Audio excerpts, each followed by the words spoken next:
Vincenzo's Gold Crypto Investing, 16th day of September, as we are approaching a very important and pivotal moment in finance history this week with the Federal Reserve anticipated rate cut for the first time in more than 2.5 years since the COVID onslaught, post-COVID, that is, the onslaught of simultaneous and orchestrated and executed flawlessly rate hikes by the Federal Reserve and the World Bank gangsters, criminal banksters and gangsters, fleece heisting and shysting and squeezing the liquidity out of the retail trader around the world, like the United States, but still bad, but very, very bad in the poorer countries around the world, like Cuba, Venezuela, Mexico, Honduras, Nicaragua, Africa, all those types of countries, second and third world countries. The inflation hits them in some cases 100-300% a year, like Venezuela and Greece, when their economy in 2015, 14, somewhere in there went belly up. I need you to bell notification, comment down below, like and share to get the truth, education, and information you need to fleece, heist, and shice these criminal gangsters and market manipulators on the 16th of September, 2024, after another seemingly seasonably mild and gorgeous early fall day in the greater Bloomington metropolitan area in central Illinois, that has all the markets. And what could be, if you're a crypto guy, you're hoping that what this was post-halvening lined up beautifully with the end of the rate hike cycle. So the post-halvening, you had a nice 20% consolidation in the Bitcoin price, right? And a big dump in a lot of other coins, the major cap coins, Ethereum especially. And this could be one to watch, a 41%. It got hit hard. XRP has been flat. It's only 16% up, actually, the past year, and then 124% up the last year. And year to date, it's 5% down, but it's relatively flat in comparison to all other coins. But remember XRP, XLM, and especially Ethereum. But the XLM and the XRP, if what could be happening just as gold. And something that's historic, too, is as we're about to enter a quantitative easing cycle. That's right, that's called quantitative easing, where we're going to make the money supply more and easily, readily available, and inject new money into the currency supply, which will devalue existing money in the currency supply. Thus, gold and silver and commodities must go up to offset that. And we've never, at least in modern history, the last 75 years, had gold at an all-time high, as we're about to enter another rate cut cycle, which is very bullish for gold. And that $2,500, we're about to hit $2,600 in gold. And you know, old Vincenzo, go back to 2021 of April-ish, when I made my first few videos, we had a $2,500 gold target. I have loaded the bags, and these are the companies that I own and have built since 2019. I've accumulated and acquired gold and silver, and then I've accumulated and acquired the mining shares too. You don't have to buy physical bullion. You can get the mining share ETFs, which are the same thing as if you had an ounce of bullion. If you had an ounce of the ETF, it's the same thing. So there's where you got to own your gold and silver right there if you don't want to own physical. And then obviously I own Rivian, but we have Barrick Gold, and we're up 21%, right? We've loaded the bag on it. I think this is a $100 stock. B2 Gold is finally on the move, baby. On the move is we have a stock on the run. Stock on the run. We got B2 Gold, baby, on the run for the first time. That's right, the first time since its COVID high in August 2nd of 2020. And it was on a depressing,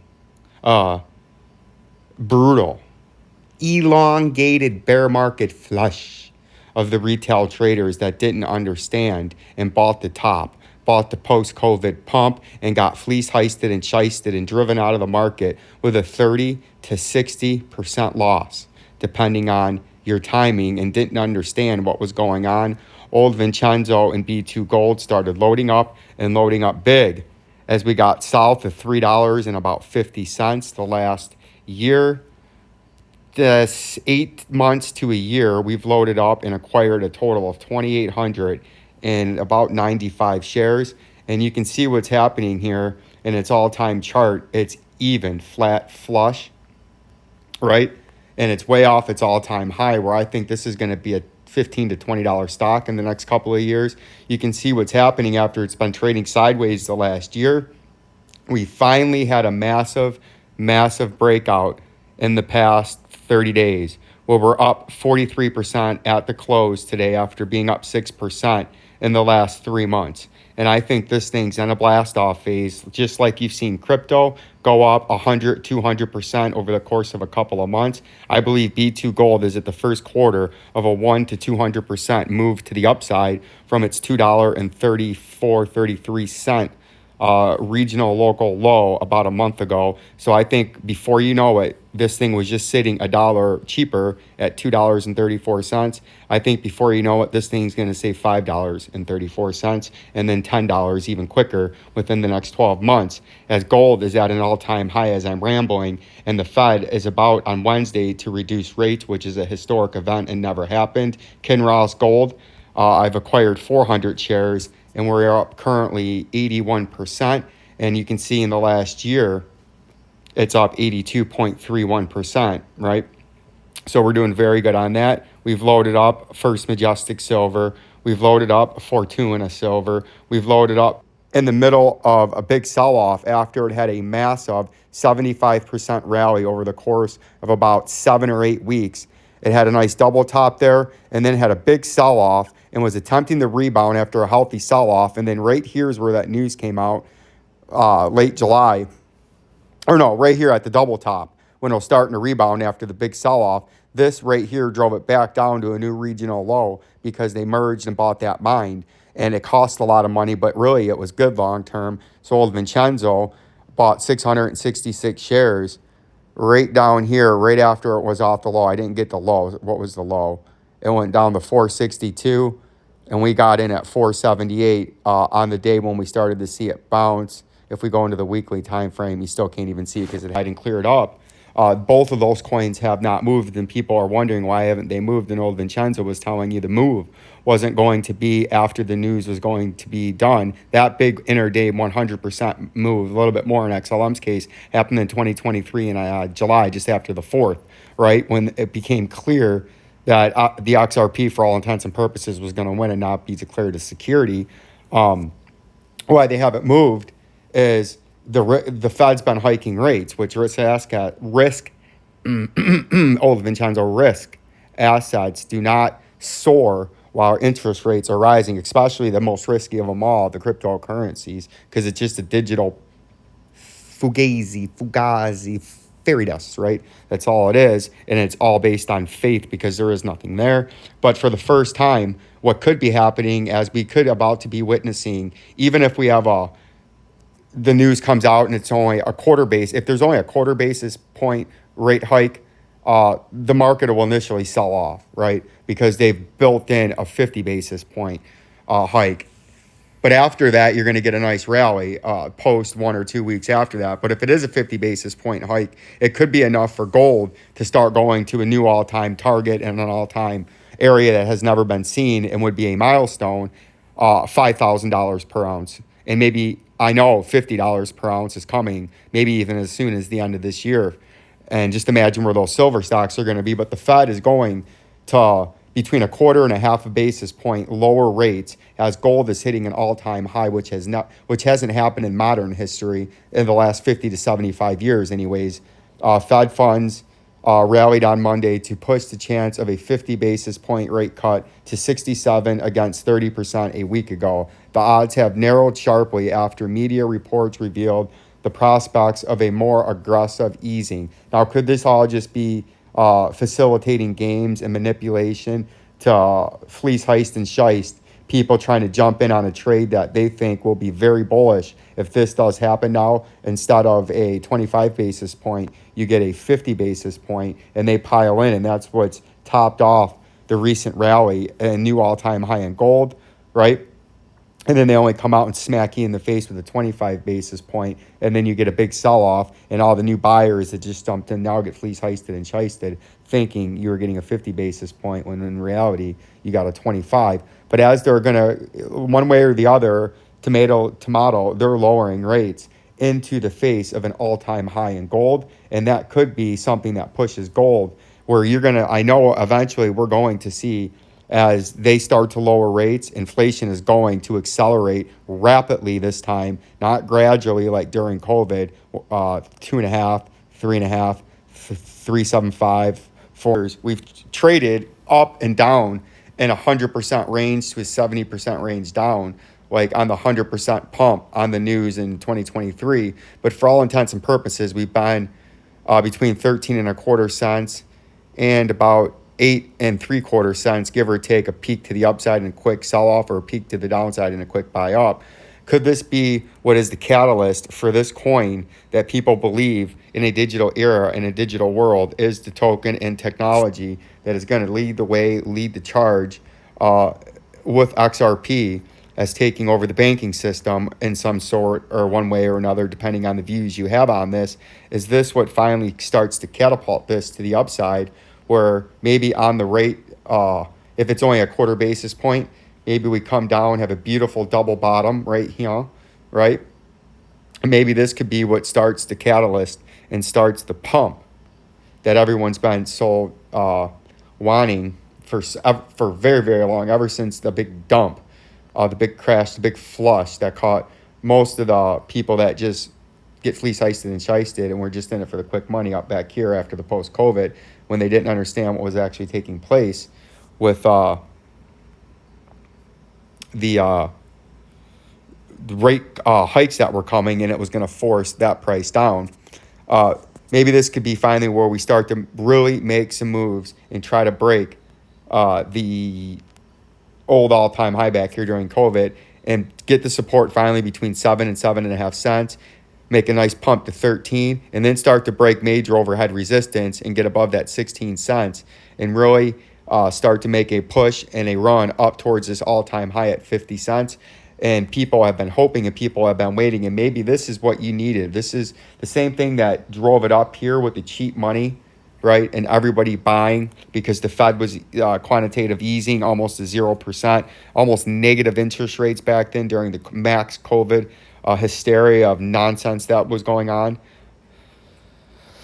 Maybe the same thing that rolled this thing over with the rate hikes is the same thing that's going to make this finally come back to the upside and retest an all-time high over the next 12 months, is the new rate cuts and the quantitative easing and the injection of new money and currency into the equity markets, right? And that's what could finally be about to pump XLM and retest its old all-time high in from current price, if over the next 12 to 18 months, because they're going to lower rates, not one, not two, but yes, well, Vincenzo, 3 times. That's right, 3 times between now and the end of the year. And then they're expected to cut them a total of 8 times.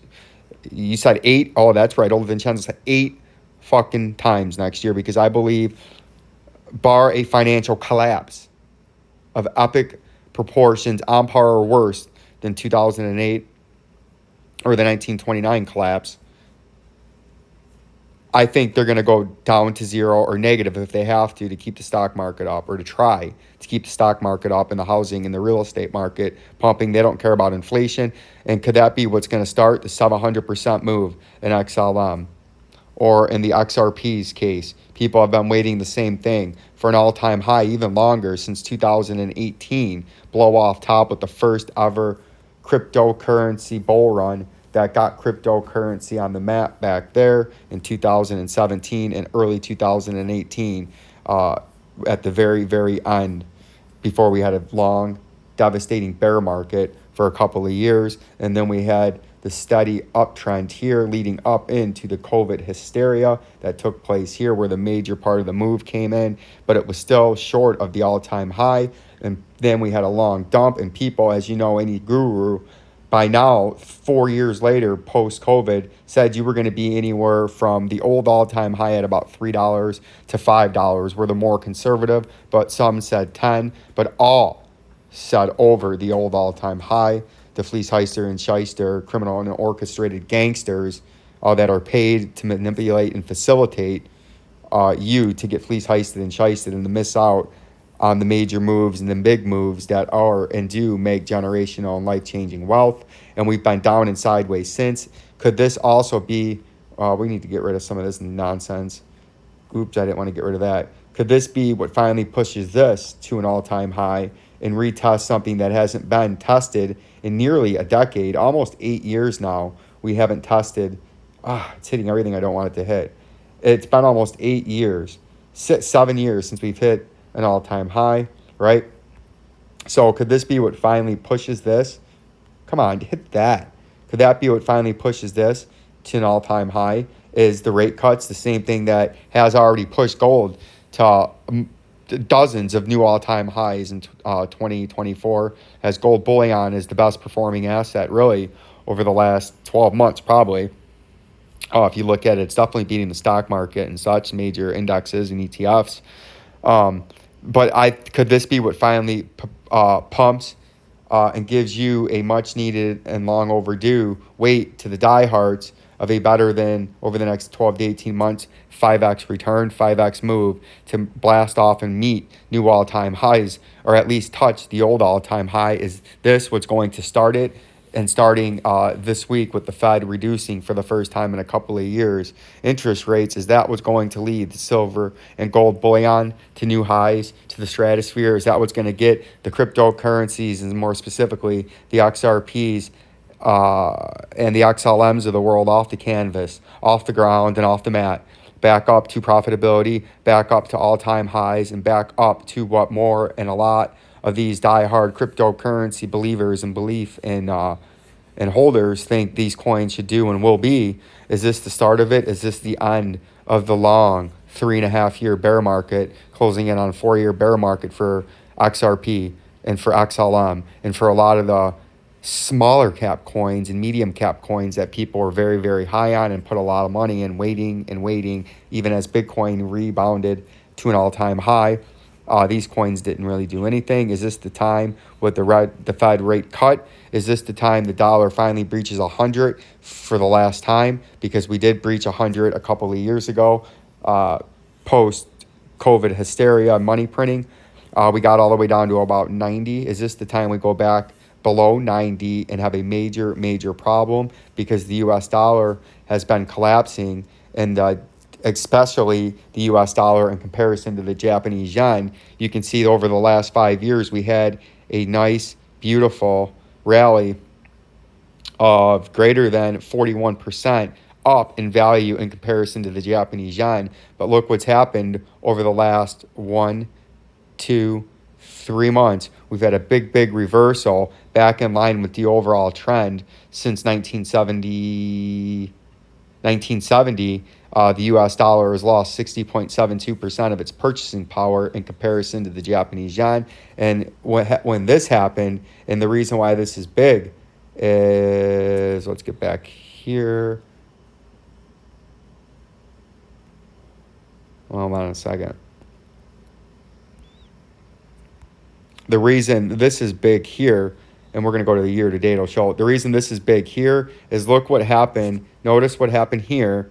Notice what happened in Japan, right? If we go into the Japanese, this is essentially the Dow Jones in Japan. Look what started happening here. After, for the first time since 1989, great collapse in Japan, stock market collapse for the first time since 1989. So 99, 2009, 2019, 34 years, we retouched an all-time high. But look what's starting to happen now.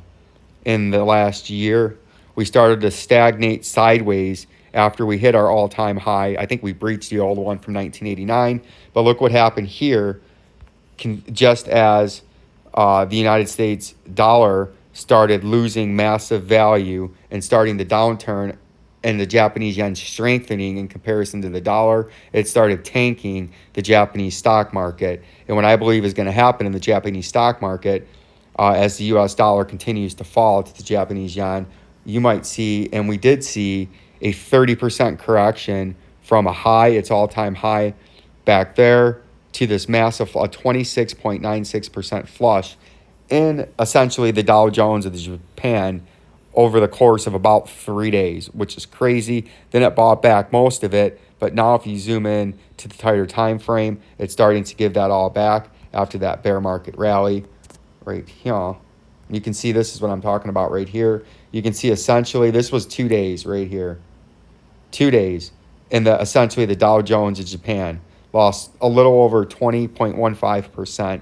And then it had a big rally back to the upside the following day on the week, and then the following week. But then we stagnated sideways and came back down. And if we come all the way back down and breach the old low, we could lose 15 or 20% from that local low in the Nikkei 225 index, and that would be very, very bad. As this also coincided with the most recent, you can't even see it now, but there was a week, that same week, where the stock market started going down. I think it was it was in August, right back here,